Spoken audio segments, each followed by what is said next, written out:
This is a response to the One Love that's on the street. It's called One Love Response. Mine is. And it takes the letters of One Love and I convert those to ASCII values, which gives me a bunch of digits. And then I take those digits and I make an origami pattern with them.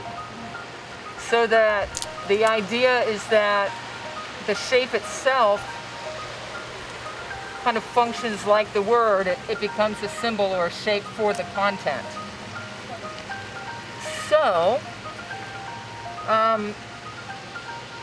I came down here because I was discussing doing the show with them, but I saw the One Love on the and hadn't seen it and felt so moved by it because it was in response to George Floyd's murder. And I think I just really wanted to just, I don't know, make a response to the response as a form of solidarity or comprehension or witness. I'm not sure. I mean, I'm not sure that I could say that I understand it because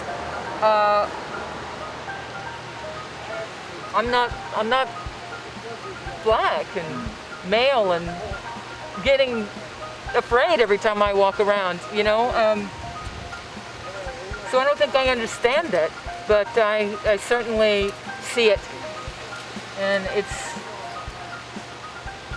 hard to just kind of let it go past in the news cycle and just say, oh, well, that happened, and let's just move on to the next person that gets killed.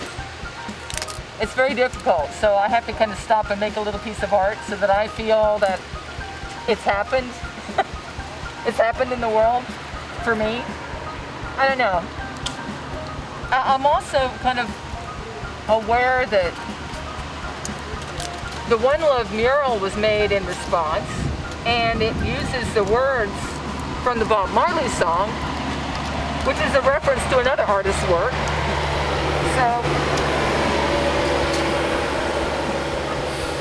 So this is a way of responding to a response by another artist making a response, you know?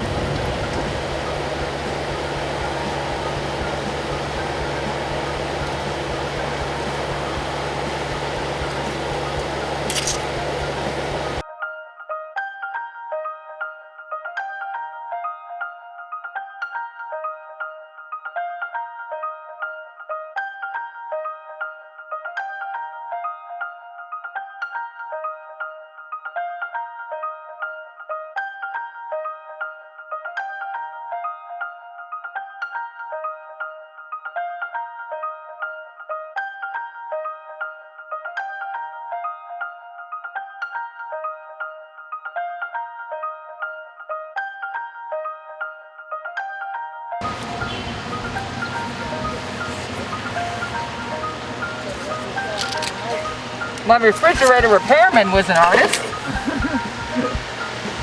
That's the only artist I've met in Nightdale. And actually, he didn't live in Nightdale, he lives in Zebulon. Yeah, at this point I'm debt free, but I've only been debt free now for about 2 years, and it makes a huge difference. Wow, it's so great.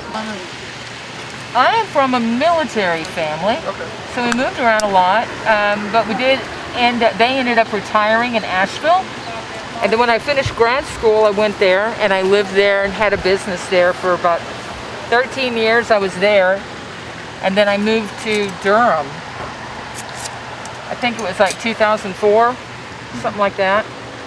And stayed there until just this last January when I moved to Nightdale. So I guess, I mean, I don't know. I'm kind of from North Carolina in the sense that my folks live here and they retired here. So I've been here for, gosh, about 26 years. That's not, I guess they don't call that local yet, but.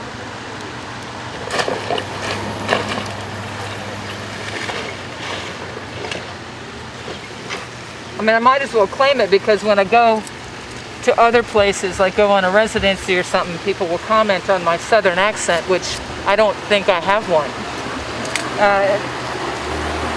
Because I hear them all the time, and I don't think I have that. But I guess I'm southern. Yeah. Yeah. I had some leftover business debts from when I sold my businesses. Like some credit card stuff. Oh yeah. That was sitting there. It wasn't much. And then I think that was about, I don't know, about $5,000. And then my son had to have 2 operations on his hands. And that when he was very little, he was born with his fingers fused. Okay. That was mucho expensive. Yeah, I bet it was. It took me 4 years to pay it off. How's he doing now? Oh, fine. Okay, good. Fine, yeah. But that was very, very difficult to get paid off. And my car, got that paid off. Oh yeah. Yeah. Wow. Everything. And now, because you know how you do, you pay one thing off and then you start putting that money towards the next thing. Yeah. And so now I just refinanced my house. Okay. Which I just bought in January, but funny, I'm doing the refinance again. Yeah, I mean. And whatever helps. I'll have my house paid off in 12 years. Wow. Yeah. Why not? You know, why not? It's an extra $100 a month. Yeah. And then it'll be paid off. It's difficult when you don't have a lot of money. You got to be really careful with it. It's funny how people think artists are terrible with money. We're really awesome with it, actually. It's amazing how much we can do with nothing.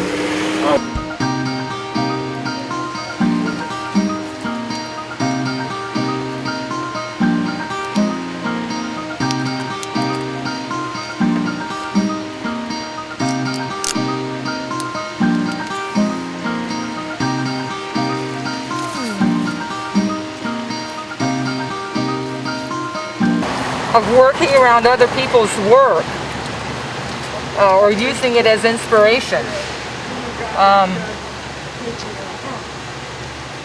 And I don't know, it just felt really appropriate to me to do something like that. Now, the other work that will be on the show will deal with similar issues, like protest and essential workers and our president and all of those things, but this piece is really a celebration of that work. And I hope a compliment to it. I think also there's a lot of trouble now, or trouble, I don't know, trouble, that's not the right word. Maybe confusion about how to do art things now. I've done installation work for years, so it kind of fits to do something outside. While I'm here, people can see me making it without having to go into the gallery, and they can experience the work without having to go in the gallery. And that's pretty nice, to be able to have something, have another way of reaching an audience. And certainly doing an installation on a window is nothing new. But that's the time to do them, though. It certainly is. And anything else that can be done outside. We've talked about taking some of their movable walls and bringing them out. Once we've got some art on them, and putting them out here so that people can see them without having to go in. Right. Because it's not just that the gallery is closed and people can't go in. I think we have larger issues of accessibility in museums. Certainly with ticketed events, or I guess, I'm not certainly, I'm certainly not very wise about this, but I can see that some people do not have easy access to museums, and I think it's definitely time to change that. And here, Are you talking about financially, or are you talking about people that are inhibited by their like physical disabilities, maybe? you know, I say it's a pretty big nut to crack. Some of it's financial. Let's say, like at a big museum, to see a blockbuster show, it might cost you $30 to go see it. I cannot afford that. So that's prohibitive for some. Accessibility in terms of disability, yes, definitely so. If there's not a means to get into a space, but I think museums have been talking about that for a while. Of course, I don't run a museum, right? So I just kind of go to them and try to work in them. But there's a lot of change that's got to happen in the art world.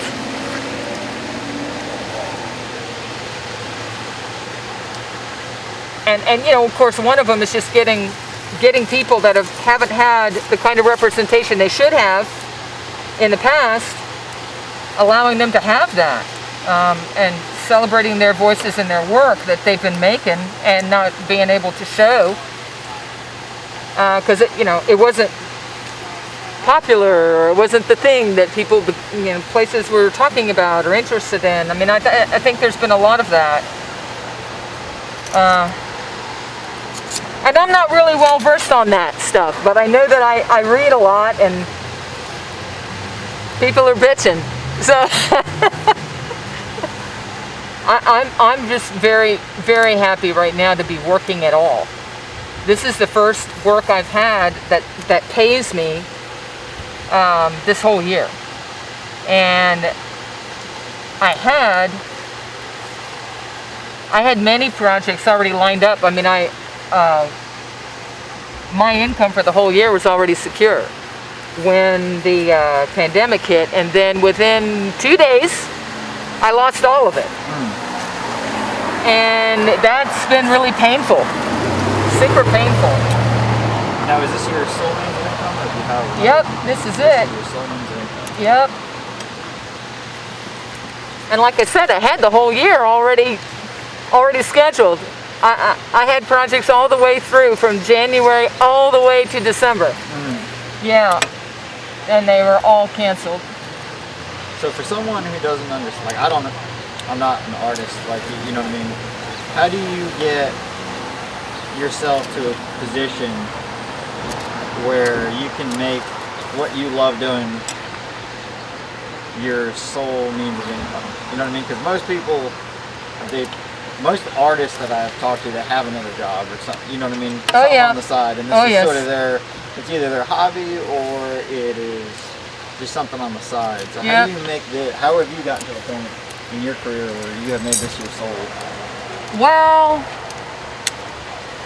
I've been that person, right? So at one point I was working 4 jobs, and then it backed down to 3, and then it was down to 2, and then it was down to 1, and now it's just the art. I think the first 30 years I was doing this, I was doing it at night. I was doing it after I was tired, and I didn't have a lot left, but I kept doing it every day, and I think that is probably my superpower, is that I never stop. I just keep making art, and I think that's been my saving grace. So did you line this up on the inside? I see you have some diagonal line. Look like spider webs here. Yeah, so these lines here, these black ones, that's the origami folding pattern. And then my lines go across it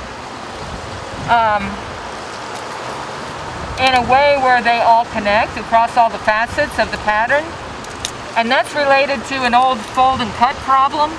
It's a mathematics thing. which I love math, so I tend to just learn about the things that I want to learn about. Right. And that's one of my loves. I just find it so beautiful. And the work's just evolved over time. At first it wasn't anything like this. But I have been making origami patterns using data for, well, let's see. I guess it was about 2004, 2005 I started doing it. About 14, what is that, 14, 15 years? Somewhere in there. And it's really changed. I mean, it's changed how it looks as I've gotten more knowledgeable about the math and I've had other opportunities.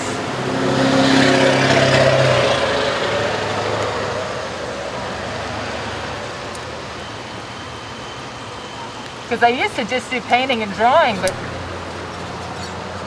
then, you know, installation has become such a thing, and when you keep getting asked to do it and yet you're like, oh, I don't do that. Well, finally you just say, oh yeah, I do that. You know, like you do in any business. Oh yeah, I do that, and then you go figure it out. You know, you figure it out. There's going to be a lot more of this inside too next year. So this is just kind of a preview. And like the main wall inside will have it. That's like a 67-foot long wall, and this one's about 7 feet wide. So the one inside is going to be much, you know, bigger, but it'll just be black. I got this little moth following me around all day today. He's really tiny, and he's sitting right on the edge. And he's been there all morning, and I keep moving him along from right to left. He's just sitting right there. Yeah, he keeps sitting up there. He just won't leave. But you know, they're nocturnal, so I guess he's sleeping. I guess. Every time you move, he's probably finding a new place to. Yeah, he's really annoyed too. It's like I hit him with the blade a little bit to wake him up, and he was like, you can feel him being all grumpy. Like, come on, man. Yeah, I'm trying to sleep here.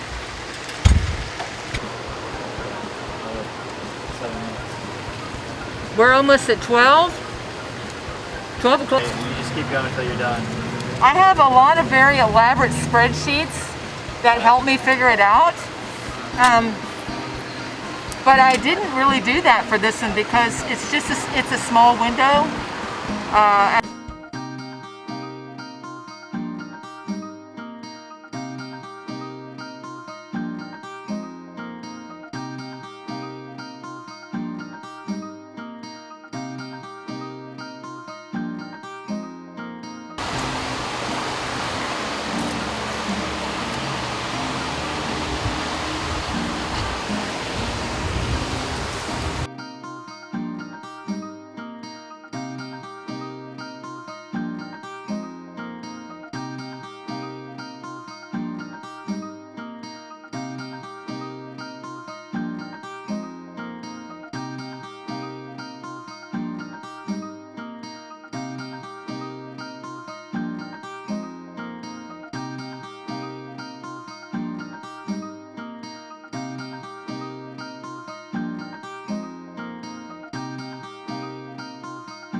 What time did you start today? 9. 9. So you go 9 to, so you've been doing this straight for 8 9, hours? yeah, 9 to 5. 9 hours. Yeah. For 8 hours.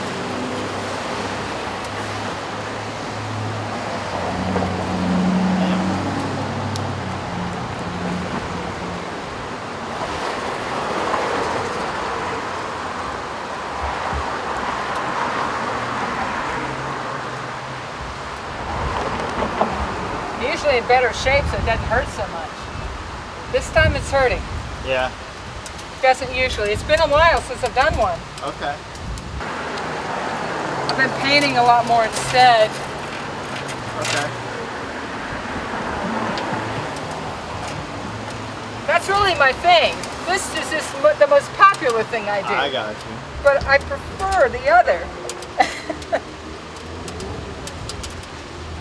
But this makes gets me working, so. What do you paint in mostly? Oils. I like oils okay. myself. Can't get past them. I just love them. Gotcha. The luminosity, just can't beat it.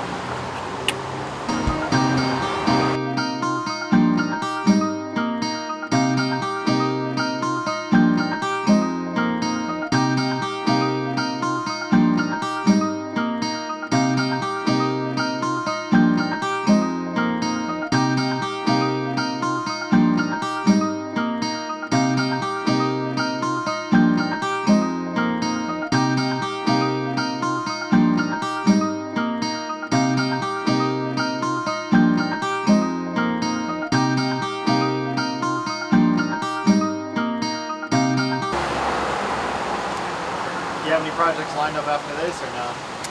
This show actually is going to start in March Okay. and go through June. Right. So I'm preparing all the work for that show and planning and doing all of that stuff. There's going to be some video things and projection things and some community-based things, and all that's got to get planned and marketed and photographed and lots of drawings and paintings to make, some physical works to do, but lots of planning. So this show is going to be a little different in the fact that all the installation work will be done during the time of the show, so people can see me doing it. I got it. And then there's also going to be some other things that will be done based on community response. And then I'll make the work.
Great.